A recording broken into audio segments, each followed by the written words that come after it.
നിങ്ങളുടെ നാട്ടിലൊക്കെ അല്ലേ പെരുന്നാളിന്റെ അന്ന് നമ്മൾ ശരീരത്തിലൊക്കെ എണ്ണ തേച്ചിട്ടൊരു കുളി, അതൊരു സന്തോഷമാണ് അല്ലേ, ഒരു റാഹത്താണ്. ഞങ്ങളൊക്കെ ഞങ്ങളെ ഉമ്മ അങ്ങനെ കുളിപ്പിച്ചിരുന്നത്.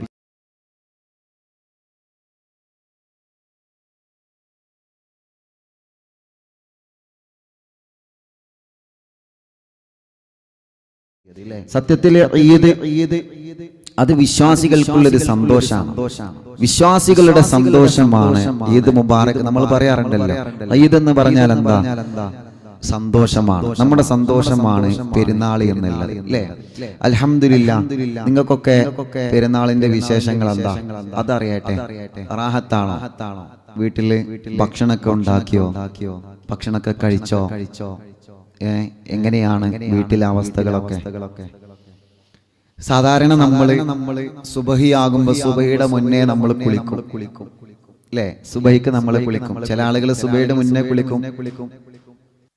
അപ്പോ അൽഹംദുലില്ലാഹ് നമ്മള് അല്ലേ സന്തോഷത്തില് ശരീരത്തിലൊക്കെ അങ്ങനെയാണല്ലോ, ശരീരത്തിലൊക്കെ ഇങ്ങനെ എണ്ണക്ക് മുഴുവൻ തേച്ച് നല്ല സന്തോഷത്തില് നല്ല റാഹത്തില് അങ്ങനെയാണ് സാധാരണ നമ്മള് എന്ത് ചെയ്യാറുള്ളത്. പെരുന്നാളിന്റെ അന്നൊരു കുളി ശരീരത്തിലൊക്കെ ആകെന്തെയും വെളിച്ചെണ്ണയൊക്കെ തേച്ചിട്ട് നല്ല സന്തോഷത്തില് കുറച്ചു നേരം അതൊക്കെ പിടിച്ച് അങ്ങനെ ചുടുവെള്ളം അല്ലെങ്കിൽ സാധാ വെള്ളം കൊണ്ട് കുളിച്ച് മാഷാ അല്ലാഹ് അന്ന് വല്ലാത്തൊരു സന്തോഷമാണ്. ഏത് കുടിക്കാത്തോലും പെരുന്നാൾ കുളിക്കും. നമ്മൾ പറയില്ലേ അതൊക്കെ പെരുന്നാക്കെങ്കിലും കുളിച്ചൂടെ ചോദിച്ചില്ലേ, പെരുന്നാക്കെങ്കിലും നമ്മൾ ആ കുളി വിളിക്കും അല്ലേ. അതൊക്കെ ഒരു സന്തോഷമാണ് മാഷാ അല്ലാഹ്. അങ്ങനെ കുളിയൊക്കെ കഴിഞ്ഞ് നമ്മൾ സന്തോഷത്തോടെ റാഹത്തോടെ അൽഹംദുലില്ലാഹ് പുതിയ ഡ്രസ്സൊക്കെ ധരിച്ചിട്ട് പള്ളിയിൽ പോകും. സാധാരണ അങ്ങനെയാണ്, അത്രയൊക്കെ പറ്റിയിട്ട് പുതിയ ഡ്രസ്സ് ധരിക്കും, പുതിയ ചെരുപ്പ് ധരിക്കും, പുതിയ തൊപ്പി ധരിക്കും, പുതിയ വാച്ച് ധരിക്കും. എല്ലാം അങ്ങനെയാണ് മാഷാ അല്ലാഹ്. നമ്മുടെ ഉമ്മമാര് അന്ന് നേരത്തെ എഴുന്നേറ്റ് വളരെ സന്തോഷത്തിൽ നമുക്ക് ഭക്ഷണം ഉണ്ടാക്കി തരും. നമ്മൾ പോകുമ്പോത്തിന് നമുക്ക് പായസോ അല്ലെങ്കിൽ ഭക്ഷണോ എന്തെല്ലാം ഉണ്ടാക്കി തരും. പാവാണ് അവര്, അള്ളാഹുൽക്കൊക്കെ ദീർഘായുസ് കൊടുക്കട്ടെ. അങ്ങനെ നമ്മൾ സന്തോഷത്തിൽ പള്ളിയിൽ പോകും. പള്ളിയിൽ പോയാല് അൽഹംദുലില്ലാഹ് വളരെ അന്ന് നേരത്തെ പള്ളിയിലെത്തും. നേരത്തെ നമസ്കാരം കഴിഞ്ഞ് ഖുതുബൊക്കെ കഴിഞ്ഞ് കാണുന്ന ആളുകളോടൊക്കെ സലാം പറഞ്ഞ് ഈദ് മുബാറക് പറഞ്ഞ് തഖബ്ബലല്ലാഹു മിന്നാ വമിൻകും എന്നൊക്കെ പറഞ്ഞ് അല്ലേ പറഞ്ഞത് ശരിയല്ലേ. പെരുന്നാളിന് നിങ്ങളുടെ നാട്ടിലൊക്കെ അല്ലേ പെരുന്നാളിന്റെ അന്ന് നമ്മൾ ശരീരത്തിലൊക്കെ എണ്ണ തേച്ചിട്ടൊരു കുളി, അതൊരു സന്തോഷമാണ് അല്ലേ, ഒരു റാഹത്താണ്. ഞങ്ങളൊക്കെ ഞങ്ങളെ ഉമ്മ അങ്ങനെ കുളിപ്പിച്ചിരുന്നത്. അതെന്താ അറിയില്ല, അതങ്ങനെയാണ്. അങ്ങനെ പള്ളിയിലൊക്കെ പോയി സന്തോഷം നമസ്കാരമൊക്കെ കഴിഞ്ഞ് പരസ്പരം കെട്ടിപ്പിടിച്ച് അല്ലാഹ് സലാമൊക്കെ പറഞ്ഞ് ഈദ് മുബാറക് പറഞ്ഞ് അങ്ങനെയാണ് സാധാരണ നമ്മുടെ നാട്ടിലൊക്കെ ഉണ്ടാവല്. ഈദ് മുബാറക് പറഞ്ഞ് അങ്ങോട്ടും ഇങ്ങോട്ടും സന്തോഷം പറഞ്ഞ് എത്ര മിണ്ടാത്ത ആളുകളാണെങ്കിലും അന്നൊന്നും മിണ്ടും, എത്ര സലാം പറയാത്ത ആളുകളാണെങ്കിലും അന്നൊന്ന് സലാം പറയും. പരസ്പരം ഒന്ന് സലാം പറഞ്ഞ് ഒന്ന് മുസാഫത്ത് ചെയ്ത് സന്തോഷത്തോടെ റാഹത്തോടെ പിരിഞ്ഞു പോരുമ്പോ നമ്മൾ എന്ത് ചെയ്യും? നമ്മിൽ നിന്ന് മരിച്ചുപോയ കുറെ ആളുകളുണ്ട്. ഓലെ പേരിൽ നമ്മൾ ഫാത്തിഹ ഓതും. ഓലെ ഖബർ നമ്മൾ പോയി സിയാറത്ത് ചെയ്യും. ഇന്നിപ്പോ നമുക്കതിനൊന്നും പറ്റിയിട്ടില്ല. നിങ്ങൾ ആലോചിച്ച് നോക്കിയേ, സാധാരണ നമ്മുടെ പെരുന്നാൾ അങ്ങനെയാണ് ഉണ്ടാവാറുള്ളത്. സാധാരണഗതിയിലുള്ള പെരുന്നാളിനെ കുറിച്ചിട്ടാണ് ഉസ്താദ് പറയണത്. അങ്ങനെ നമ്മൾ നമസ്കാരം കഴിഞ്ഞാൽ പള്ളിപ്പറമ്പ് പോയിട്ട് ഉമ്മയോട് അല്ലെങ്കിൽ ബാപ്പയോട് നമ്മിൽ നിന്ന് മരിച്ചുപോയവരുടെ ഖബറിനെ ചെന്നിട്ട് നമ്മൾ സലാം പറഞ്ഞ് ഓൽക്ക് ഫാത്തിഹ ഓതി ഓൽക്ക് വേണ്ടി ദുആ ചെയ്തിട്ടാണ് നമ്മൾ പള്ളിയിൽ നിന്ന് ഉസ്താദിനെ കണ്ട് ഉസ്താദിന്റെ അടുക്കൽ സന്തോഷത്തിന്റെ ഒരു സ്വതക്ക നൽകിയിട്ട് മാഷാ അല്ലാഹ് അങ്ങനെ സന്തോഷത്തോടെയാണ് നമ്മൾ ഒരു പെരുന്നാൾ സമ്മാനം കൊടുക്കും ഉസ്താദിന്. നിങ്ങളുടെ നാട്ടിലൊക്കെ ഉണ്ടെന്ന് അറിയില്ല. അതൊക്കെ വേണം, ഒരു പെരുന്നാൾ സമ്മാനം, അതൊരു സന്തോഷല്ലേ. നിങ്ങൾ ആലോചിച്ച് നോക്കിയാൽ നമ്മളെ ഉസ്താദന്മാര് നമ്മളിപ്പോ നോമ്പിനും പെരുന്നാൾക്കൊക്കെ നമ്മള് നമ്മുടെ വീട്ടിലാണ്. ആ പാവപ്പെട്ട ഉസ്താദന്മാരോ ഓലെപ്പോഴും പള്ളിയിലാണ്, നമുക്ക് വേണ്ടി നേതൃത്വം നൽകാൻ എപ്പോഴും ഒരു പള്ളിയിലാണ്. ഓല് വീട്ടിൽ പോകുന്നതെന്ന ഓല് നമ്മളിപ്പോ നമ്മുടെ മക്കളൊക്കെ വീട്ടിൽ നിന്ന് പെരുന്നാളിന്റെ വസ്ത്രം ധരിക്കുമ്പോ അത് കാണാൻ വരെ നമ്മളുണ്ട്. അങ്ങനെയാണല്ലോ, അത് കാണാൻ നമ്മളുണ്ട്. മക്കള് വന്ന് ചോദിക്കും ബാപ്പച്ചി ഈ ഡ്രസ്സ് എങ്ങനെയുണ്ട്, ഈ വസ്ത്രം എങ്ങനെയുണ്ട്. ശരിക്ക് ഉസ്താദന്മാരുടെ മക്കളെ അവസ്ഥ നിങ്ങൾ ആലോചിച്ച് നോക്കിയിട്ടുണ്ടോ? ഉസ്താദന്മാര് പള്ളിയിലായിരിക്കും, മക്കൾക്ക് പുതിയ വസ്ത്രങ്ങൾ വാങ്ങിക്കൊടുത്തിട്ടുണ്ടാവും. പക്ഷേ മക്കൾ ആ വസ്ത്രം ധരിക്കുന്ന സമയത്ത് അത് കാണാൻ ഉസ്താദന്മാരെ കൊണ്ട് കഴിയില്ല. കാരണം എന്താ? അവർ പള്ളിയിലാണ്, അവർ നമുക്ക് വേണ്ടി അവരുടെ സേവനം ചെയ്യാണ്. അങ്ങനെ പള്ളിയിൽ നിന്ന് നമസ്കാരമൊക്കെ കഴിഞ്ഞ് സന്തോഷത്തോട് പോകുമ്പോ ഉസ്താദന്മാരെ കയ്യിൽ പെരുന്നാളിന്റെ നല്ല സ്വതക്യം കൊടുത്തിട്ട് മാഷാ അല്ലാഹ് നല്ല റാഹത്തിൽ നമ്മൾ വീട്ടിൽ വീട്ടിൽ തിരിച്ചെത്തിട്ടോ സന്തോഷത്തോടെ. ആ വീട്ടിൽ തിരിച്ചെത്തുമ്പോഴേക്ക് നമ്മളെ ഉമ്മ നമുക്ക് നല്ല സൂപ്പർ ഭക്ഷണം ഉണ്ടാക്കി വെച്ചിട്ടുണ്ടാവും. പെരുന്നാൾ ഭക്ഷണം. പെരുന്നാളിന് എല്ലാവരും നല്ല സൂപ്പർ ഭക്ഷണം ഉണ്ടാക്കും.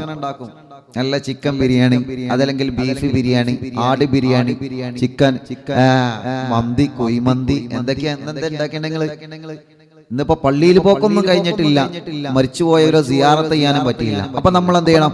അറിവിന്ദിലാവിന്റെ ലക്ഷക്കണക്കിന് കുടുംബങ്ങൾ മരിച്ചു പോലിക്കുന്ന ഒരു സമ്മാനം കൊടുക്കണം. മരണപ്പെട്ടു പോയവരുടെ പേരിൽ ചൊല്ലേണ്ട ഒരു ദിക്റുണ്ട്. അത് ഇൻഷാ അല്ലാഹ് പിന്നെ അത് നമ്മൾ ഇന്ന് ചൊല്ലും ഇൻഷാ അല്ലാഹ്. അത് നമ്മളൊന്ന് ചൊല്ലും. 100 വട്ടം ചൊല്ലേണ്ട ഒരു ദിക്റുണ്ട്, നമുക്ക് ഇന്ന് ചൊല്ലണം. ആ പള്ളിപ്പറമ്പ് കിടക്കണവർക്കൊക്കെ നമ്മളെ മജ്ലിസ് കൊണ്ട് ഒരു സമാധാനമാവട്ടെ, അത് നമുക്ക് ചൊല്ലാം. അപ്പോ ഭക്ഷണം ഒരുക്കി വെക്കും, ഉമ്മ നമുക്ക് വേണ്ടി ഭക്ഷണം ഒരുക്കി വെക്കും. അങ്ങനെ മാഷാ അല്ലാഹ് നമ്മൾ അന്ന് ഒരുമിച്ചിരുന്ന് വളരെ സന്തോഷത്തോടെ വളരെ റാഹത്തോടെ ഉമ്മ ഉണ്ടാക്കി തന്ന ഭക്ഷണം ചിലപ്പോ നെയ്ച്ചോറായിരിക്കും, ചിലപ്പോ ബിരിയാണി ആയിക്കാരം, ചിലപ്പോ കുഴിമന്തി ആയിരിക്കും. എന്താണെങ്കിലും ഒരുമിച്ചിരുന്നിട്ട് ആ ഭക്ഷണം ഇങ്ങനെ നമ്മൾ ആ നല്ല റാഹത്തിൽ ഇങ്ങനെ കഴിച്ചിന് ഒരു സന്തോഷത്തിന്റെ ദിവസം. അല്ലാഹുവേ, ഇന്ന് 11 നമുക്ക് കഴിഞ്ഞിട്ടില്ല. ഇന്ന് വീട്ടിൽ നിന്ന് തന്നെയാണ് നമസ്കാരം. ഞങ്ങളിപ്പോ ഞാൻ എന്റെ ഭാര്യയുടെ ബാപ്പ ഞങ്ങളൊക്കെ വീട്ടിൽ നിന്നാണ് പെരുന്നാൾ നമസ്കരിച്ചത്. ഞങ്ങൾ ഇവിടെ തന്നെയാണ് പെരുന്നാളിന്റെ ഖുത്ബ, പെരുന്നാളിന്റെ നമസ്കാരമൊക്കെ ഇവിടെ തന്നെയാണ് കഴിച്ചത്. നിങ്ങളൊക്കെ വീട്ടിൽ നിന്ന് പെരുന്നാൾ നിസ്കരിച്ചില്ലേ? എല്ലാവരും നിസ്കരിച്ചില്ലേ? പെരുന്നാൾ നിസ്കാരം എല്ലാവരും നിസ്കരിച്ചില്ലേ? അല്ലാഹു അതൊക്കെ കബൂലാക്കട്ടെ. പിന്നെ ഭക്ഷണം എന്താ ഉണ്ടാക്കിയത്? അത് പറയാം ആദ്യം. ഭക്ഷണം എന്താ ഉണ്ടാക്കിയത്? ഭക്ഷണം എന്താ ഉണ്ടാക്കിയത് ചോദിക്കുന്നതിന് മുമ്പ് തന്നെ മറുപടി പറയാൻ തുടങ്ങി. മാഷാ അല്ലാഹ്. ഞാൻ നോക്കട്ടെ നിങ്ങൾ എന്താ ഉണ്ടാക്കിയത് പറയും. ഉസ്താദ് ഉണ്ടാക്കിയത് ഇൻഷാ അല്ലാഹ്. ഉസ്താദ് ഉണ്ടാക്കിയല്ല, ഇവിടുത്തെ നമ്മളെ വീട്ടുകാരുണ്ടാക്കിയത് ഇൻഷാ അല്ലാഹ്. നല്ല സൂപ്പർ ബിരിയാണിയാണ്, ബീഫ് ബിരിയാണിയാണ്, ചിക്കൻ പൊരിച്ചൊക്കെ ഉണ്ടായിരുന്നു. അള്ളാഹു ഒരിക്കലും നല്ല ബർക്കത്ത് കൊടുക്കട്ടെ, നല്ല റഹ്മത്ത് കൊടുക്കും. നിങ്ങളെ വീട്ടിൽ എന്താ ഉണ്ടാക്കിയത് കൂടി അറിഞ്ഞാൽ വളരെ സന്തോഷമായി. നിങ്ങൾ പറഞ്ഞോളി, ഏതായാലും ഇപ്പൊ വരുമൊന്നുമില്ല, വരാൻ പറ്റുമൊന്നുമില്ല, നിങ്ങൾ പറഞ്ഞോളി.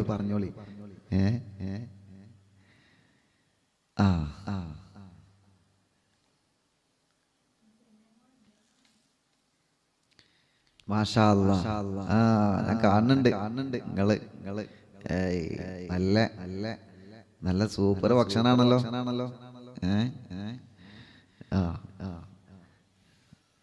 ബീഫ് ബിരിയാണി, ചിക്കൻ ബിരിയാണി, ഇൻഷാ അല്ലാഹ്. മാഷാ അല്ലാഹ്. സദ്യ ഉണ്ടാക്കിയോ? നെയ്ച്ചോറായി. നോക്കി നിങ്ങള് എന്തെല്ലാം പേരുകളെ കമന്റിൽ വരും. നോക്കിയേ അല്ലല്ലാ, മാഷാ അല്ലാഹ്. ഫുഡിങ് അൽഹംദുലില്ലാഹ്. അല്ലാഹു എല്ലാവർക്കും നല്ല ബർക്കത്ത് ചെയ്യട്ടെ, നല്ല ബർക്കത്ത്. നല്ല പുതിയ പേരുകളൊക്കെ വരുന്നുണ്ട് കമന്റില്. മന്തി ഉണ്ടാക്കി, പാൽപായസം ഉണ്ടാക്കി, ചിക്കൻ മന്തി ഉണ്ടാക്കി. ഫേസ്ബുക്കിൽ അതാ കുറെ ആളുകള് നെയ്ച്ചോറും പോത്ത് വരട്ടിയത്, ബിരിയാണി, സാദാ ചോറ്, മന്തി ഉണ്ടാക്കിയിട്ടില്ല എന്ന് പറയുന്ന ചില ആളുകള്. ആട് ബിരിയാണി എന്താ ഉണ്ടാക്കാഞ്ഞേ? അന്ന് സന്തോഷത്തിന്റെ ദിവസമല്ലേ, നമ്മളൊരു കുറച്ച് ഭക്ഷണമൊക്കെ ഉണ്ടാക്കണ്ടേ? നമ്മുടെ പൂമ്പാറ്റകൾക്ക് ഭക്ഷണമൊക്കെ കൊടുക്കണ്ടേ? അൽഹംദുലില്ലാഹ്. ചിക്കൻ ബിരിയാണി, കുറെ ബിരിയാണിയാണ്, അധികം ആൾക്കാരും ബിരിയാണിയാണ്. നെയ്ച്ചോറും ചിക്കനും, മാഷാ അല്ലാഹ്. സേമിയയും പായസം. അൽഹംദുലില്ലാഹ്. അല്ലാഹു നമ്മൾ കഴിച്ച എനിക്ക് പൂമ്പാറ്റല്ല ഉസ്താദ് ഉണ്ടാവാൻ ദ്വാരിക്കണം. അല്ലാഹു മക്കളില്ലാത്തവർക്കൊക്കെ മക്കളെ കൊടുക്കട്ടെ. എപ്പോഴും ദ്വാരിക്കണം, എപ്പോഴും ഇൻഷാ അല്ലാഹ്. മട്ടൻ ബിരിയാണി ഒരുപാട് ആൾക്കാർ ഉണ്ടാക്കിയത് ബിരിയാണിയാണ് അല്ലേ? കുറെ ആളുകൾ ഉണ്ടാക്കിയത്. നമ്മള് സാധാരണ നമ്മൾ പെരുന്നാളിന് വീട്ടിലേക്ക് പോയാലേ എന്ത് ചെയ്യും? നമ്മൾ വീട്ടിൽ നിന്ന് കുറച്ച് കഴിച്ചിട്ടേ പോകുള്ളൂ. കാരണം ചെല്ലിനോടത്തൊന്നും മുഴുവുണ്ടാവും, ഒരു ഗ്ലാസ് പായസം എന്തായാലും കുടിക്കേണ്ടി വരും. കുടിച്ചാതെ പോകുന്ന അവർക്ക് വിഷമമായി. അപ്പൊ നമ്മളവിടെ ചോദിക്കും ഉണ്ടാക്കി കഴിക്കും അല്ലേ? അല്ല ആള് ഞങ്ങളെ വീട്ടിൽ ഉണ്ടാക്കി നമ്മൾ ചോദിക്കൂലേ അവിടെ എന്താ ഉണ്ടാക്കി കഴിക്കും? ഇപ്പൊ ഫോൺ വിളിച്ചാണെങ്കിൽ തന്നെ നമ്മൾ ചോദിക്കും എന്താ ഉണ്ടാക്കി കഴിക്കും. ആ ചോദ്യം ഞാൻ ഇവിടെ ചോദിച്ചതാണ്, നമുക്ക് പോകാൻ പറ്റൂലല്ലോ, അതുകൊണ്ട് ചോദിച്ചതാണ്. ജന്നമോൾ എവിടെ?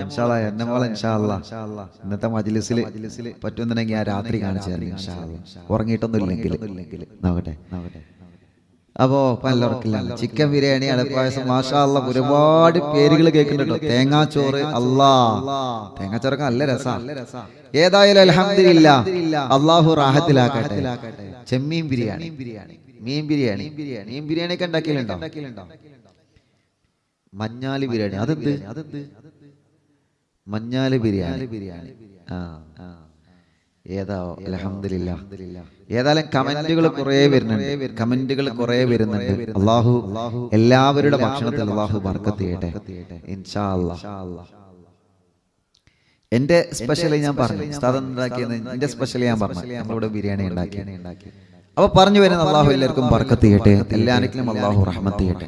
സാധാരണ പെരുന്നാളിന്റെ വിശേഷങ്ങൾ ചോദിച്ചറിയണം. സാധാരണ നമ്മൾ അങ്ങനെ ചെയ്യണം, ഒരുമിച്ചിരുന്ന് നമ്മൾ ഭക്ഷണം കഴിക്കും അല്ലെ. പെരുന്നാളിന്റെ ഭക്ഷണം കഴിക്കല് നല്ല സുന്നത്താണ്. നല്ല ഭക്ഷണം ഉണ്ടാക്കല് സുന്നത്താണ്. അതേപ്രകാരം നമ്മൾ നല്ല വസ്ത്രം ധരിക്കും. നല്ല പുതിയ വസ്ത്രമാണ് പെരുന്നാളിന് ധരിക്കാൻ. ഈ പ്രാവശ്യം പിന്നെ നമുക്ക് പുതിയ വസ്ത്രം വാങ്ങാനൊന്നും കഴിഞ്ഞിട്ടില്ല. ചില ആളുകളൊക്കെ വാങ്ങിയിട്ടുണ്ട്, ചിലർക്കൊന്നും കഴിഞ്ഞിട്ടില്ല. ഉള്ളതിൽ നിന്ന് നല്ല വസ്ത്രം ധരിക്കാം. ചില ആളുകൾ എല്ലാവരും ഒരേ വസ്ത്രമല്ലേ ധരിക്കാം? എല്ലാവരും ഒരേ വസ്ത്രമാണ് ധരിക്കാം? അല്ല. ഇപ്പൊ ചില ആളുകൾ ആണുങ്ങൾ തന്നെ ചിലപ്പോ ബുർക്ക ധരിക്കുന്നവരുണ്ടാവും, കൂർത്ത ധരിക്കണോലുണ്ടാവും, ടീഷർട്ടും പാന്റ് അത് ധരിക്കണോലുണ്ടാവും.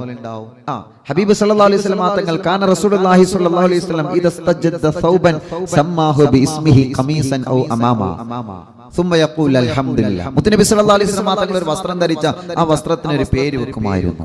അല്ലാഹുവിന്റെ റസൂൽ സല്ലല്ലാഹു അലൈഹി വസല്ലം തങ്ങൾ പുതിയ വസ്ത്രം ധരിച്ചിട്ട് ചിലപ്പോ ഖമീസ എന്നോ ചിലപ്പോ വേറെ എന്തെങ്കിലും പേരുകൾ മുത്തനബി അതിനെ പറയുമായിരുന്നു. എന്നിട്ട് അൽഹംദുലില്ലാഹ് സന്തോഷം പറയുമായിരുന്നു.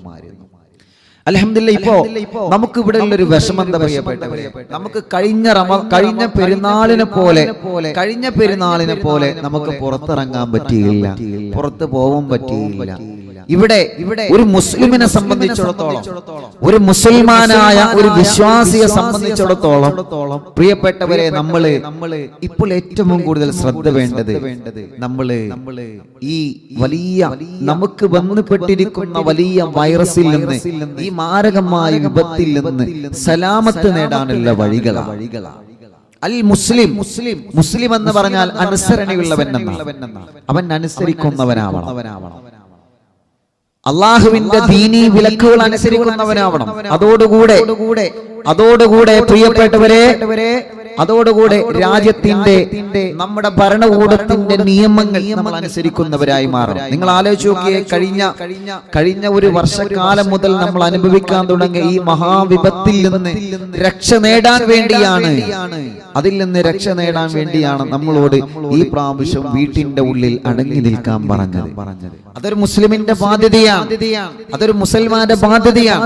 അള്ളാഹു അടുത്ത ബലിപെരുന്നാൾ വരുമ്പോഴേക്കെങ്കിലും, പരിശുദ്ധമായ ബലിപെരുന്നാൾ വരുമ്പോഴേക്കെങ്കിലും ഇൻഷാ അല്ലാഹ് നമുക്ക് നല്ല റാഹത്തോടെ പള്ളിയിൽ പോവാനും നമസ്കരിക്കാനൊക്കെയുള്ള ഒരു തൗഫീഖ് അല്ലാഹു നമുക്ക് തരട്ടെ.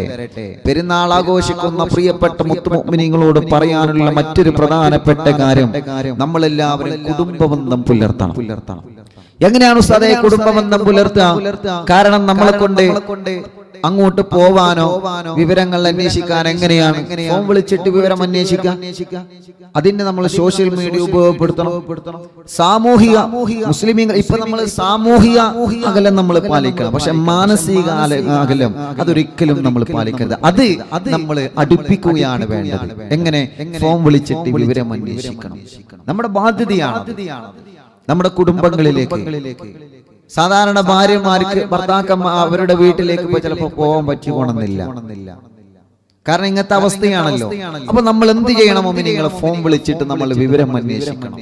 ഒരു ഈദ് മുബാറക്, ഒരു സന്തോഷം പറയണം. അവർക്ക് വേണ്ടിയിട്ടൊന്ന് ദുആ ചെയ്യണം. അവരോട് ചോദിക്കണം, നിങ്ങൾ ഇന്ന് നല്ല ഭക്ഷണം ഉണ്ടാക്കിയോ? എന്താണ് വീട്ടിലെ വിവരങ്ങൾ? എന്താണ് വിദ്വേഷങ്ങൾ? എല്ലാം പ്രത്യേകിച്ച് അതിലുപരി പ്രിയപ്പെട്ട മുഅ്മിനീങ്ങളെ, നമുക്ക് വേണ്ടത് എന്താ? പരസ്പരം അങ്ങോട്ടും ഇങ്ങോട്ടുള്ള ദുആ. അൽഹംദുലില്ലാ, ജനസാഗരങ്ങൾ ഒരുമിച്ചുകൂടി ഈ പരിശുദ്ധമായ മജ്ലിസിൽ ഇരുന്നുകൊണ്ട് നമ്മൾ പരസ്പരം അറിയാത്ത, നമ്മൾ പരസ്പരം അങ്ങോട്ടും ഇങ്ങോട്ടും ദുആ ചെയ്യുകയാണ്. ഹബീബ് സല്ലല്ലാഹു അലൈഹി വസല്ലം തങ്ങൾ പഠിപ്പിക്കുന്നുണ്ട്, ദഅവത്തുൽ മർഇൽ മുസ്ലിമി ലി അഖീഹി ബിളഹിരിൽ ഗൈബി മുസ്തജാബ. അസാന്നിധ്യത്തിലുള്ള ദുആ, അഥവാ നമ്മൾ കാണാത്ത കുടുംബങ്ങൾക്ക് വേണ്ടി, നമ്മൾ കാണാത്ത ആളുകൾക്ക് വേണ്ടി നമ്മൾ നടത്തുന്ന ദുആ അത് വലിയ ഇജാബത്തുള്ളതാണെന്ന് നബി മുഹമ്മദ് മുസ്തഫ സ്വല്ലല്ലാഹു അലൈഹി വസല്ലം തങ്ങൾ പറയാം. നമ്മള് അറിവിന്നില്ലാവിലൂടെ ഇപ്പൊ നമ്മൾ അത് ചെയ്തുകൊണ്ടിരിക്കുന്നതാണ്. നമ്മൾ അറിയാത്ത നമ്മുടെ സഹോദരങ്ങള്, നമ്മൾ അറിയാത്ത നമ്മുടെ കുടുംബങ്ങള്, നമ്മുടെ കൂട്ടുകാർ, ഈ പ്രിയപ്പെട്ട ജനലക്ഷങ്ങള്, അവർക്ക് വേണ്ടി നമ്മൾ അസാന്നിധ്യത്തിൽ നമ്മൾ ദുആ ചെയ്യുകയാണ്. അത് വലിയ ഇജാബത്തുള്ളതാണ്. അത് വലിയ ഇജാബത്തുള്ളതാണെന്ന് നബി മുഹമ്മദ് മുസ്തഫ സ്വല്ലല്ലാഹു അലൈഹി വസല്ലം തങ്ങൾ പഠിപ്പിക്കാം. അപ്പോൾ അൽഹംദുലില്ലാഹ് വിദേശത്തുള്ള ആളുകളുണ്ട്, ഓൽക്ക് വേണ്ടി നമ്മൾ ദുആരിക്കാൻ. നാട്ടിലുള്ള പരസ്പരമുള്ള ആളുകൾ, ഓൽക്ക് വേണ്ടി നമ്മൾ ദുആരിക്കാൻ. ഇന്നത്തെ മജ്ലിസ് അതിനു വേണ്ടി നമ്മൾ ഉപയോഗപ്പെടുത്തുക.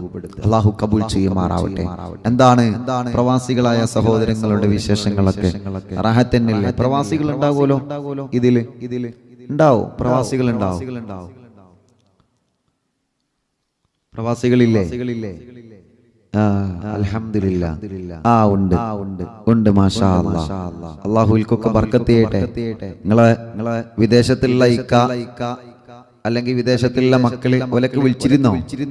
ഓൽക്കൊക്കെ സന്തോഷല്ലേ? ഓലോടൊക്കെ വിവരങ്ങൾ അന്വേഷിക്കണം കേട്ടോ. ഓലോടൊക്കെ നമ്മൾ വിവരങ്ങൾ അന്വേഷിക്കണം. ഓലോടെ എല്ലാം വിവരങ്ങൾ അന്വേഷിച്ചിട്ട് ഇൻഷാ അല്ലാഹ് പെരുന്നാളിന്റെ സന്തോഷം പറയണം. പെരുന്നാളിന്റെ സന്തോഷം അവരോട് അന്വേഷിക്കണം. മാഷാ അല്ലാഹ്. അങ്ങനെയാണ് വേണ്ടത്. അൽഹംദുലില്ലാഹ് വിളിച്ചിരുന്നു ഉസ്താദേ. മാഷാ അല്ലാഹ്, മാഷാ അല്ലാഹ്. അല്ലാഹു അവർക്കും നമുക്കും അല്ലാഹു സലാമത്ത് തരട്ടെ. ഇനി അറിവിന്നില്ലാവിന്റെ കുടുംബങ്ങളോട് ഓർമ്മപ്പെടുത്തുന്നത് പെരുന്നാളിന്റെ വിശേഷങ്ങള്. നമ്മൾ നമ്മുടേതായ വിശേഷങ്ങൾ പറഞ്ഞു. ഇപ്പൊ നമ്മുടെ വീട്ടിലുണ്ടാക്കിയ ഭക്ഷണം പറഞ്ഞു, ഭക്ഷണം കഴിച്ചത് പറഞ്ഞു, സന്തോഷാണ് ഉസ്താദേ, റാഹത്താണെന്നൊക്കെ പറഞ്ഞു. ഇനി നമ്മള് ഇൻഷാ അല്ലാഹ് മരണപ്പെട്ടു പോയവരുടെ പേരിൽ നമ്മൾ അവർക്കൊരു സമ്മാനം കൊടുക്കാൻ. മരിച്ചുപോയവർക്ക് വേണ്ടി ഇൻഷാ അല്ലാഹ് ഒരു സമ്മാനം അറിവിന്നില്ലാവിന്റെ കുടുംബങ്ങളെ വക. നമ്മളിൽ നിന്ന് മരിച്ചുപോയ നമ്മുടെ ഉമ്മ, നമ്മുടെ വലിയുപ്പ, നമ്മുടെ കൂട്ടുകുടുംബങ്ങള്, ഭാര്യ ഭർത്താവ്, ഭാര്യ കുടുംബങ്ങള്, ഭർത്താവിന്റെ കുടുംബങ്ങള്, അങ്ങനെ തുടങ്ങിയിട്ട് നമ്മുടെ നാട്ടിലും നമ്മുടെ പരിസര മഹല്ലുകളിലും മരിച്ചു കിടക്കുന്ന ധാരാളം ആളുകളുണ്ട്. ഞാൻ നേരത്തെ പറഞ്ഞല്ലോ, സാധാരണ നമ്മള് പെരുന്നാൾ നമസ്കാരം കഴിഞ്ഞാൽ പള്ളിയിൽ പോയിട്ട് ഓലെ സിയാറത്ത് ചെയ്തിട്ടാ വരാറുള്ളത്. ഇന്നിപ്പോ നമുക്കതിനെ പറ്റിക്കണോ? ഇല്ലല്ലോ. അപ്പൊ അതുകൊണ്ട് അറിവിന്നില്ലാവിലൂടെ ലക്ഷക്കണക്കിന് വിശ്വാസികൾ ഇപ്പോൾ ദിക്ർ ചൊല്ലാൻ പോവുകയാണ്. സുബ്ഹാനല്ലാഹി വബിഹംദിഹി. ഇൻഷാ അല്ലാഹ് ആ ദിക്റാണ് നമ്മൾ ഇപ്പോൾ ചൊല്ലുന്നത്. പ്രിയപ്പെട്ട എല്ലാ മുഅ്മിനീങ്ങളും ഒരു 100 തവണ നമ്മുടെ വക, നമ്മുടെ കുടുംബത്തിന്റെ വക, ഖബറിൽ കിടക്കുന്ന വിശ്വാസികൾക്ക് ഒരു സമ്മാനം ഇൻഷാ അല്ലാഹ് നമുക്ക് കൊടുക്കാം. ചൊല്ലില്ലേ നമുക്ക്? എല്ലാരും റെഡിയല്ലേ? എല്ലാരും ചൊല്ലി ഒരു 100 പ്രാവശ്യം. ഇന്ന് ഇൻഷാ അല്ലാഹ് ഇശാഹ് നമസ്കാരം കഴിഞ്ഞ് 8 മണിക്ക് നമ്മുടെ സുന്ദരമായ മജ്ലിസ് ആരംഭിക്കും. മറക്കണ്ട, ആരും മറക്കണ്ട. പെരുന്നാൾ നിലാവ് ഇന്ന് രാത്രി 8 മണിക്ക് നല്ല ബുർദ നിങ്ങൾക്ക് കേൾക്കാം. അതോടുകൂടെ ഇൻഷാ അല്ലാഹ് നല്ല മദ്ഹുകളൊക്കെ കേൾക്കാൻ കഴിയും. നല്ല മദ്ഹുകൾ ഇൻഷാ അല്ലാഹ്, പെരുന്നാൾ ഗാനങ്ങളൊക്കെ ഇൻഷാ അല്ലാഹ് നമുക്ക് കേൾക്കാം. ഇന്ന് രാത്രി 8 മണിക്ക് ആരും മറക്കരുത്. നമ്മുടെ പ്രിയപ്പെട്ട അറിവിന്നില്ലാവിന്റെ പ്രിയപ്പെട്ട പൂമ്പാറ്റ മക്കളെ കൊണ്ടൊക്കെ നിങ്ങൾ ഇന്നൊരു മദ്ഹ് ചൊല്ലിപ്പിക്കാം. ഒരു പെരുന്നാൾ ഗാനം, ഒരു മദ്ഹ് എല്ലാരെ കൊണ്ടൊരു ചൊല്ലിപ്പിക്കുക ഇൻഷാ അല്ലാഹ്. എന്നിട്ട് നിങ്ങൾ അവർക്കൊക്കെ ഒരു സമ്മാനം കൊടുക്കുക. ഒരു ചെറിയ സമ്മാനം കൊടുക്കാം. അതെന്തോ ഒരു ചെറിയ സമ്മാനം ഇൻഷാ അല്ലാഹ് കൊടുക്കാം. എല്ലാവരും ഈ വിഷയം ശ്രദ്ധിക്കണം. അത് പറഞ്ഞ വിഷയം ശ്രദ്ധിക്കണം. നമ്മുടെ വീട്ടിൽ നമ്മുടെ മക്കളെ കൊണ്ട് ഇന്ന് ഇൻഷാ അല്ലാഹ് നിങ്ങൾ എന്ത് ചെയ്യാം? ഒരു മദ്ഹ് പാടിപ്പിക്കാം. ഇന്ന് പെരുന്നാളല്ലേ? പെരുന്നാളിന്റെ ദിവസമല്ലേ? ഒരു ചെറിയ മദ്ഹെങ്കിലും നമ്മൾ പാടിപ്പിക്കാം. മോനെ അറിവിന്നില്ലാവിന്റെ പൂമ്പാറ്റകൾ ഇൻഷാ അല്ലാഹ് ഒരു മദ്ഹ് പാടുക. അത് മുത്തുനബി സ്വല്ലല്ലാഹു അലൈഹി വസല്ലം തങ്ങളെ കുറിച്ചിട്ടുള്ള മദ്ഹാണെങ്കിലും ശരി, അതല്ല ഒരു പെരുന്നാൾ ഗാനാണെങ്കിലും ശരി, ഇനി മദ്രസയിൽ പഠിച്ച ഗാനം ഓർമ്മ ഉണ്ടെങ്കിൽ അതാണെങ്കിലും ശരി, ഇന്ന് നിങ്ങൾ ഓലെ കൊണ്ടൊന്ന് പാടിപ്പിക്കണം. ഓക്കെ? ഓലെ കൊണ്ട് പാടിപ്പിക്കണം. ആ പുതിയ വസ്ത്രമൊക്കെ ധരിച്ച് തൊപ്പിയൊക്കെ ഒന്ന് ധരിച്ച് നല്ല റാഹത്തില് ചെറിയ പൂമ്പാറ്റകളെ കൊണ്ട് ഇൻഷാ അല്ലാഹ് മൊക്കനെയൊക്കെ ഒന്ന് ധരിപ്പിച്ചിട്ട് അൽഹംദുലില്ലാഹ് ഒരു പാട്ട് പാടിപ്പിക്കാം എല്ലാവരും കൊണ്ട്. പെരുന്നാൾ ഗാനം ഇൻഷാ അല്ലാഹ് പാടട്ടെ, അല്ലെങ്കിൽ മുത്തുനബിയുടെ മദ്ഹ് പാടട്ടെ. എന്നിട്ട് പാടിയിട്ട് എന്ത് വേണം, പാടിപ്പിക്കും വേണം, നിങ്ങൾ ഒരു സമ്മാനം കൊടുക്കും വേണം. എന്താ നിങ്ങളുടെ അഭിപ്രായം? നിങ്ങൾ ചെയ്യോ ഇല്ലേ? നിങ്ങൾ ചെയ്യോ ഇല്ല? അത് പറയും. ഒരു സമ്മാനം കൊടുക്കും വേണം. എന്താ സമ്മാനം? എന്ത് സമ്മാനം കൊടുക്കാം? ഒരു ചെറിയ ഒരു ക്യാഷ് പാർട്ട് കൊടുക്കാം ഓൽക്ക്. അപ്പൊ ഓൽക്ക് ഓർമ്മ ഉണ്ടാവും, പെരുന്നാൾ വരുമ്പോ ഇങ്ങനെയൊക്കെയാണ് ചെയ്യേണ്ടത്. നമ്മുടെ മക്കൾ അങ്ങനെ വളർന്നു വരും. പെരുന്നാൾ വരുമ്പോ ഇങ്ങനെയൊക്കെയാണ് ആഘോഷിക്കേണ്ടത്, ഈ രൂപത്തിലൊക്കെയാണ് പെരുന്നാളിനെ വരവേൽക്കേണ്ടത് എന്ന് നമ്മുടെ കുഞ്ഞു മക്കളുടെ മനസ്സിൽ ഇടം പിടിക്കും. നിങ്ങൾ അഭിപ്രായം പറയും. നിങ്ങൾ ചെയ്യോ ഇല്ലേ? എത്ര മക്കളുണ്ട് വീട്ടില്? മക്കളില്ലാത്തവർക്കൊക്കെ അള്ള മക്കളെ കൊടുക്കട്ടെ. ചില വീട്ടിൽ 5 മക്കളുണ്ടാവും, ജ്യേഷ്ഠന്റെ അനിയന്റെ ഒക്കെ മക്കള്, 4 മക്കളുണ്ടാവും, 3 മക്കളുണ്ടാവും. എല്ലാവരും ഇപ്പൊ തന്നെ പറഞ്ഞോളി, പൂമ്പാറ്റകളെ ഇന്ന് രാത്രി ഒരു ഒരു പെരുന്നാൾ ഗാനം പാടിയിരിക്കണം. പാടാനേ പറ്റൂല. മടി കാണിക്കണോലൊക്കെ ഇൻഷാ അല്ലാഹ് പിടിച്ചു കൊണ്ടിരുന്ന മുലക്കെ പാടിപ്പിക്കണം. മറക്കരുത് കേട്ടോ, മറക്കരുത്. നിങ്ങൾ ഏറ്റെടുക്കി. നിങ്ങൾ റെഡി ആണെങ്കിൽ നിങ്ങൾ റെഡിയാണ് അറിയാം. ഓക്കെ. ഞങ്ങളെ കമന്റ് ഒക്കെ കാണുന്നുണ്ട്. ഞാൻ കമന്റ് കാണുന്നുണ്ട്. ഞാൻ ഫോൺ ഇങ്ങനെ കമന്റ് നോക്കാൻ വേണ്ടി ഇങ്ങനെ വെച്ചേക്കാണ്. ഫോൺ ഇങ്ങനെ കമന്റ് നോക്കാൻ വേണ്ടി മുന്നിൽ ഇങ്ങനെ വെച്ചേക്കാണ്. ഫേസ്ബുക്ക് കമന്റ് കാണാൻ വേണ്ടി അതും വെച്ചിട്ടുണ്ട്, യൂട്യൂബ് കമന്റ് കാണാൻ വേണ്ടി അതും വെച്ചിട്ടുണ്ട്. അപ്പൊ രണ്ട് കൂട്ടരും കമന്റ് അടിക്കണം ഞാൻ ഇവിടെ കാണുന്നുണ്ട്. അപ്പോ പ്രിയപ്പെട്ടവര് ഇൻഷാ അല്ലാഹ്. ഓക്കെ. അപ്പൊ മക്കളെ കൊണ്ട് നമ്മൾ എന്ത് ചെയ്യാം? ഒരു പാട്ട് പാടിപ്പിക്കാം. മക്കളെ കൊണ്ട് ഒരു പാട്ട് നമ്മൾ പാടിപ്പിക്കാം. പെരുന്നാളിന്റെ ഒന്നുമില്ലല്ലോ, അതൊരു സന്തോഷല്ലേ? ഒരു മദ്ഹ് ഗാനം ഇൻഷാ അല്ലാഹ്. അപ്പോ പ്രിയപ്പെട്ടവരെല്ലാവരും ഇത് പാടിപ്പിക്കാം. എന്നിട്ട് ഒരു സമ്മാനം ഒൽക്ക് കൊടുക്കണം. വെറുതെ പാടിപ്പിച്ചാ പോരാ, വെറുതെ അതിപ്പോ ഏത് പാട്ടാണെങ്കിലും ശരി ഇൻഷാ അല്ലാഹ്. അപ്പൊ വീട്ടിൽ എത്ര മക്കളുണ്ടോ ഓലൊക്കെ ഒന്ന് വീട്ടിൽ പാട്ടാടട്ടെ. എത്ര മക്കൾ വീട്ടിലുണ്ടോ ഓലൊക്കെ മുത്തുനബിയുടെ മദ്ഹ് പാടട്ടെ. പെരുന്നാളല്ലേ പാടട്ടെ. ഓൽക്ക് ചെറിയൊരു ഹദിയ കൊടുക്കുക, ഓൽക്ക് ചെറിയൊരു സമ്മാനം കൊടുക്കുക. മാഷാ അല്ലാഹ്. ഇത് പെരുന്നാളിന്റെ സമ്മാനമാണ്. ഇത് അറബിന്ദിലാവിന്റെ പൂമ്പാറ്റകള് പെരുന്നാളിനെ പാടിയതിന്റെ പേരിൽ പെരുന്നാളിന്റെ സമ്മാനാണെന്നല്ലേ ഓൽക്ക് മനസ്സിലാവും ചെയ്യും.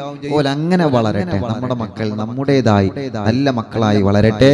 ഒരിക്കൽ കൂടി നിങ്ങൾ ഓർമ്മപ്പെടുത്തുകയാണ്, നിങ്ങളൊക്കെ ഇൻഷാ അല്ലാഹ് അത് ചെയ്യണം എന്ന് പ്രത്യേകം ഓർമ്മപ്പെടുത്തുകയാണ്. അള്ളാഹു റാഹത്തിലാക്കട്ടെ. ഉസ്താദിന്റെ കൂടെ മർക്കസിൽ ഒരുമിച്ചുണ്ടായിരുന്ന അനസ് സഖാഫി കഴിഞ്ഞ ദിവസം മരണപ്പെട്ടു. അള്ളാഹു ഖബർ സ്വർഗ്ഗാക്കി കൊടുക്കട്ടെ, വിശാലമാക്കി കൊടുക്കട്ടെ ഇൻഷാ അല്ലാഹ്. അപ്പൊ നമ്മള് എന്റെ കൂട്ടുകാരനാണ് ഇൻഷാ അല്ലാഹ്. എപ്പോഴും ദ്വാരക്കനുണ്ട്. അപ്പൊ മരിച്ചുപോയവർക്ക് വേണ്ടി നമുക്കിപ്പോ ഒരു സമ്മാനം കൊടുക്കുക. ഒരു 100 വട്ടം ഈ ദിക്ർ ചൊല്ലിയിട്ട് ഒരു ഫാത്തിഹ ഓതിയിട്ട് നമുക്ക് ഇപ്പൊ പിരിയാം. ഇന്ന് രാത്രി 8 മണിക്ക് ഇൻഷാ അല്ലാഹ് ബുർദയുണ്ട്, മറക്കണ്ട ഇൻഷാ അല്ലാഹ്. ഇശൽ വിരുന്ന് നമ്മുടെ പെരുന്നാൾ ഗാനൊക്കെ ഇൻഷാ അല്ലാഹ് ഇന്ന് രാത്രി കേൾക്കാം കേട്ടോ. ഇന്ന് നമ്മളെ മക്കളെ കൊണ്ട് ചൊല്ലിപ്പിക്കുവാണ് കേട്ടോ. ഒരു മദ്ഹെങ്കിലും, ഒരൊറ്റ മദ്ഹെങ്കിലും നിങ്ങൾ ചൊല്ലിപ്പിക്കണം. മുത്തുനബിയുടെ ഒരൊറ്റ മദ്ഹെങ്കിലും നിങ്ങൾ ചൊല്ലിപ്പിക്കണം. മോമിനീങ്ങളെ ചൊല്ലിപ്പിക്കണം. എന്നിട്ട് ഓൽക്കൊരു സമ്മാനം കൊടുക്കും വേണം. അള്ളാഹു അനുഗ്രഹിക്കട്ടെ, അള്ളാഹു ബർക്കത്ത് ചെയ്യട്ടെ.